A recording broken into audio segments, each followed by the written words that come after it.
जय शिवराय मित्रांनो, मी संदीप डावरे. आजच्या आमच्या या एका नवीन व्हिडिओमध्ये आपल्या सर्वांचं स्वागत आहे. तर सर्वप्रथम आम्ही कलावंतीन करणार आहोत आणि त्याच्यानंतर समोरच असलेला प्रबळगड करणार आहोत. आणि हा ट्रेक करण्यासाठी माझ्याबरोबर आहेत माझे नेहमीचे साथीदार बाळासाहेब गारगोटे. सकाळचे बरोबर 6:30 वाजलेले आहेत आणि आम्ही हा ट्रेक चालू केला आहे. आत्ताच चालू करतोयच, म्हणजे जसं तुम्हाला मी आता सांगितलं. आमचं नियोजन असं आहे की कलावंतीन अगोदर करायचा आणि वर गडावर पोचून, म्हणजे वर टॉपला पोचून तिथे महाराजांची मूर्ती आहे, त्यांचं दर्शन घ्यायचं आणि लगेच खाली उतरून प्रबळगडला जायचं. दर्शन घेतलं आम्ही आता इथे दोघांनीही. मी दर्शन घेतलं आणि आता इथून आम्ही उतरून परत एकदा समोरच असलेला प्रबळगड, तुम्ही जर बघा असं माझ्या मागे हा प्रबळगड आहे. आता परत एकदा पायऱ्या उतरून आम्ही खाली जाणार आणि बाजूनेच जी रांग दिसते तिथे छोटीशी वाट आहे, त्या वाटेवरून आम्ही आता प्रबळगडच्या बाजून जाणार आहोत.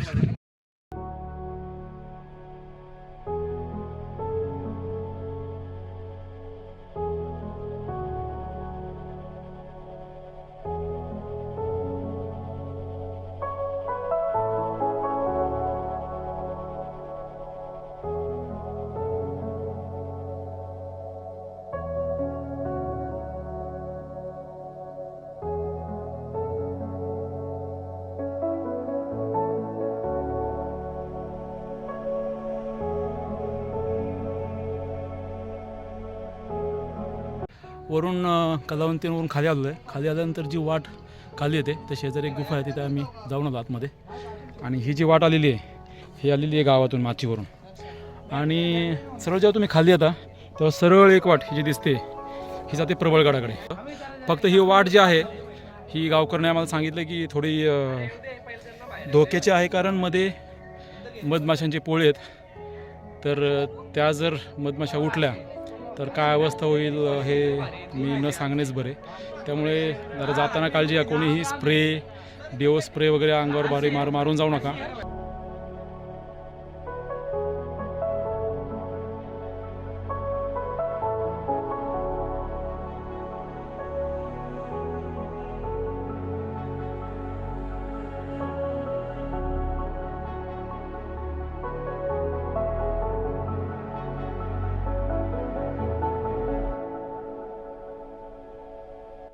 मित्रांनो, जो समोर दिसतोय तो कलावंतीन आणि ही प्रबळगड जो आहे, ही प्रबळगडची पूर्ण डोंगर रांग आहे. त्या डोंगर रांगे बाजूनेच एक वाट येते, त्या वाटेने आता आम्ही आलेलो आहेत. आता आपल्याला सरळ जायचे मागे, इकडे एक वाट जाते, त्या बाळासाहेब बसले तिथून वाट जाते डायरेक्टली गडावर जाते. इथे एक टपरी आहे. जेव्हा तुम्ही कलावंतीकडून येता त्या टपरीच्या इथे यायचं आहे आणि टपरीकडून आल्यानंतर परत जाताना थोडं खायला जायचं.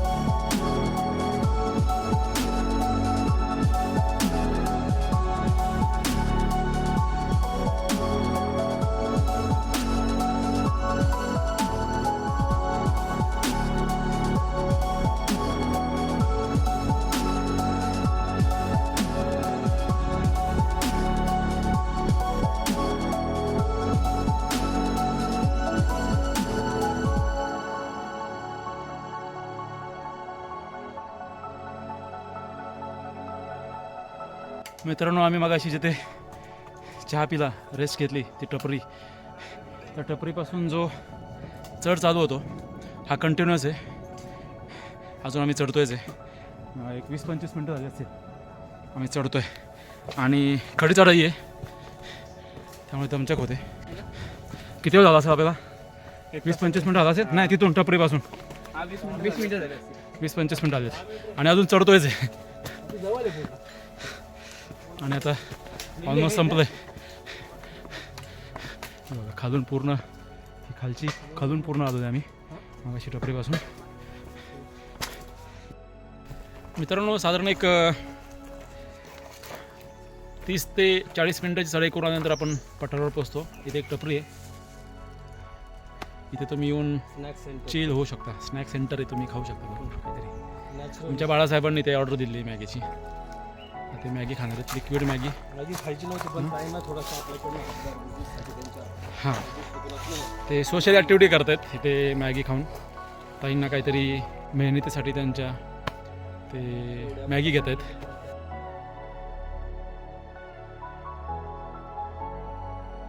आता आपण जाणार आहोत पहिलं कलावंतीन व्ह्यू पॉईंटला जाणार आहोत. या प्रबळगडावरून कलावंतींचा समोरचा एक व्ह्यू पॉईंट आहे. अतिशय सुंदर असा तो व्ह्यू पॉईंट आहे. तिथून कलावंतींचा पूर्ण पोर्शन दिसतो आपल्याला. तर तिकडे जाणार आहे आम्ही. आणि नंतर गडावर जे जे काही पाहण्यासारखी ठिकाणं आहेत, जसे गणेश मंदिर आहे, काळा बुरुज आहे पलीकडे लांब आहे थोडासा, ते पण एक्सप्लोर करणार आहे. आम्ही चाललो इथे लिहिलं आहे कलावंतीन व्ह्यू पॉईंट आणि काळा बुरुज इकडे. तर आम्ही अगोदर आता काळा बुरुजाकडे कलावंतीन पॉईंटकडे चाललो आहे, जिथून आपल्याला कलावंतीन पूर्ण दिसतो दुर्ग. तर आम्ही आता तोच बघायला चाललो आहे. आणि तो बघून आल्यानंतर मग काळा बुरुज, गणेश मंदिर अशी काही ठिकाणं आहेत जी प्रबळगडावर आहेत.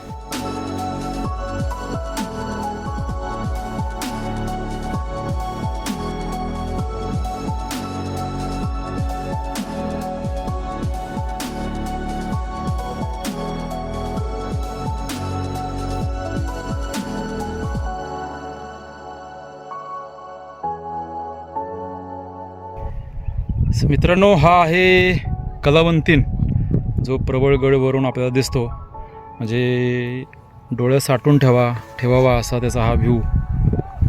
आणि इकडून जर पाहिला तर असं वाटतं किती अवघड तर आहेच तसा तो चढताना, थोडासा मनामध्ये भीती निर्माण होते. आणि इकडून पाहिलं तर ते जास्तच होते. कलावंतीन दुर्ग व्ह्यू पॉईंट, जिथून कलावंतीन दुर्गाचा एक सुंदर असा नजारा दिसतो, ते पाहून झालं. तर आता आम्ही चाललो आहे काळा बुरुज.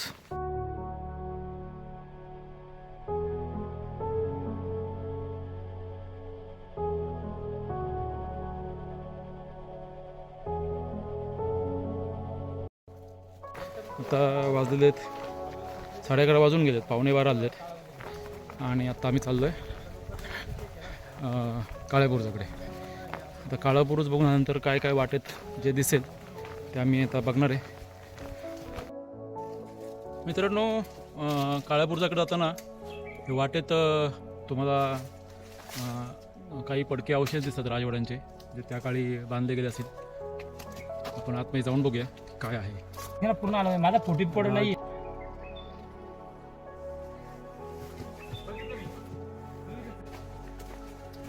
इथे अजून एक आहे, स्ट्रक्चर तर सेम आहे.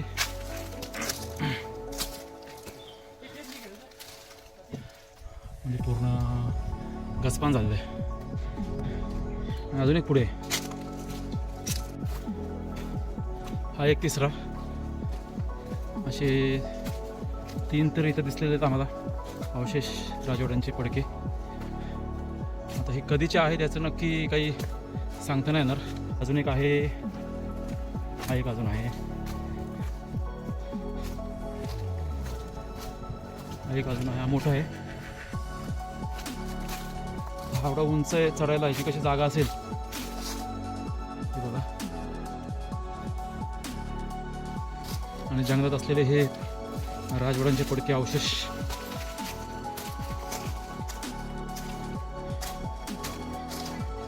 तर 4 राजवाड्यांचे पडके अवशेष आपण बघितले तिथे जाता जाता काळ्या बुरुजाकडे. आता आपण पुढे जाऊया.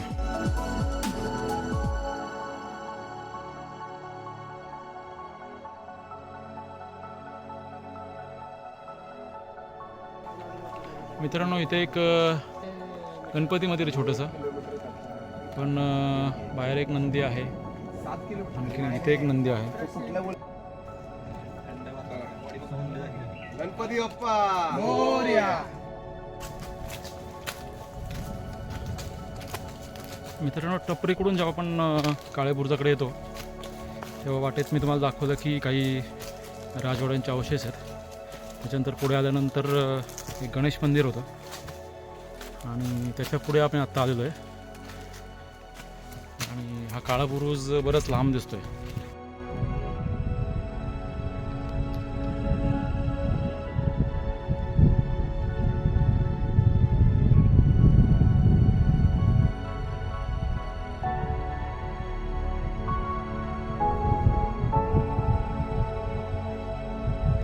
मित्रांनो आपण जे पुढे आल्यानंतर हा जो समोर दिसतो हा ॲक्च्युअल काळा बुरुज आहे. तिथे जायची वाट थोडी अवघड आहे, ती कुठे दिसली नाही मला.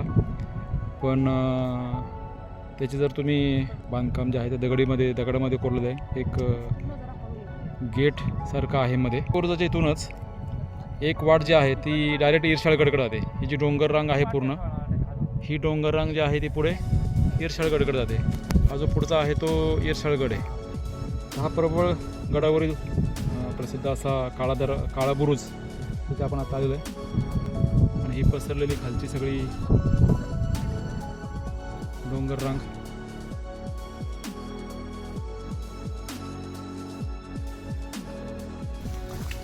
मित्रांनो काळा बुरुजाच्या थोडा वेळ थांबून मॅगी खाऊन आमच्या टीमने मॅगी खाल्ली आणि आता आम्ही माघारी वळलो आहे काळ्या बुरुजाच्या इथून.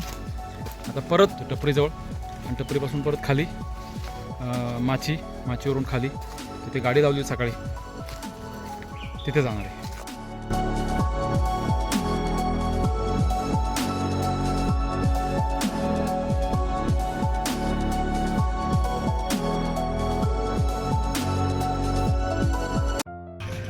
मित्रांनो आजच्या या शिवजयंती निमित्त दिवसाचे औचित्य साधून आम्ही जो दरवर्षी गडभटकंती करत असतो ती आज आजची पूर्ण आलेली आहे. आज जी मी मगाशी तुम्हाला सुरुवातीला सांगितलं होतं की आजची गडभटकंती जी होती ती कलावंतीन आणि प्रबळगड अशा 2 दुर्गांची होती.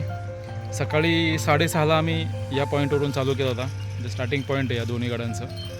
आणि आत्ता वाजत 6:45ला आम्ही खाली आलो. तर जवळपास आम्हाला 11 तास लागले, 10 ते 10:30 तास लागले दोन्ही गड फिरून यायला. मध्ये आम्ही जेवणासाठी थांबलो होतो त्यामुळे तिथे एक वेळ गेला. तर अशा प्रकारे आजची गडभटकंती पूर्ण झालेली आहे. आणि हा व्हिडिओसुद्धा मी आता इथेच त्याचा एंड करतो. असेच आमचे व्हिडिओ तुम्ही बघत राहा, शेअर करा, लाईक करा आणि आमच्या चॅनलला सबस्क्राईब करायला विसरू नका. धन्यवाद. जय शिवराय.